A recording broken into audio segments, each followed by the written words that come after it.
Which of the following statements about Nathu La pass is are correct? Nathu La కనుమ గురించి క్రింది ప్రకటనలో ఏది సరైంది? నాథూలా పాస్, మన హిమాలయ పర్వతాల్లో అనేక కనుమలు ఉన్నాయి. కనుమ అంటే ఏంటంటే, పాస్ అంటే ఏంటండి?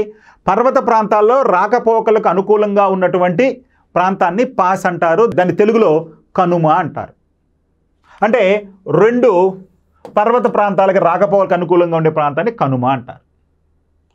ఇప్పుడు నాథూలా పాస్ అంటే నాథూలా కనుమ గురించి ఈ క్రింది వాటిలో సరైనది ఏది అంటున్నాడు.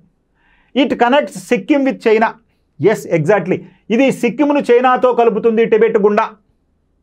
అంటే మన దేశంతో చైనాని టిబెట్ గుండా కలిపేటటువంటి కనుమే ఈ యొక్క నాథూలా కనుమ, Nathu La pass. It was also called the silk route. దీన్ని సిల్క్ రూట్ అని కూడా పిలుస్తారు. Yes, exactly. ఎందుకని? ప్రాచీన కాలంలో చైనాకి భారతదేశానికి ఈ మార్గం గుండానే ఎక్కువ రాకపోకలు జరుగుతూ ఉండేవి. సిల్క్ ప్రపంచంలో పట్టు ఉత్పత్తిలో చైనా భారతదేశాలు చాలా ప్రసిద్ధమైనటువంటి దేశాలు, అత్యధిక ఉత్పత్తి చేసేటువంటి దేశాలు.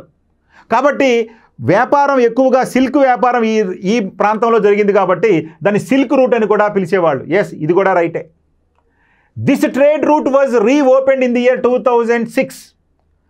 మరి చైనాకి భారతదేశానికి ఉన్నటువంటి వివాదాల కారణంగా ఈ మార్గాన్ని చాలా కాలం మూసివేయటం జరిగింది. మరి తిరిగి దీనిని 2006లో ప్రారంభించడం జరిగింది, లేదా పునఃప్రారంభించడం జరిగింది. ఎస్, ఇది కూడా కరెక్టే. ఈ వాణిజ్య మార్గం 2006 సంవత్సరంలో తిరిగి ప్రారంభించబడింది. ఇది కూడా రైటే. It is located on altitude of 4310 metres above sea level. చూడండి, ఈ కనుమ రాకపోకలకు అనుకూలంగా ఉన్నా కానీ సముద్ర మట్టానికి ఇది ఎంత ఎత్తులో ఉందయ్యా అంటే 4310 మీటర్ల ఎత్తులో ఉంది. చూడండి, 4300 మీటర్ల ఎత్తులో ఉంది. సో కాబట్టి ఇది కూడా రైటే. సో ఇవన్నీ ఏబిసిడి మొత్తం కూడా ఈ నాథూలా కనుమ గురించి రైటే చెప్తుంది. కాబట్టి ఇక్కడ ఇచ్చినటువంటి ఆప్షన్స్లో ఏ అండ్ బి కాదు, ఏసీడీ కాదు, అదేవిధంగా బీసీడీ కాదు. ఇక all of the above are correct. ఈ పై ఇచ్చినవన్నీ కూడా సరైనవి. ఓకే.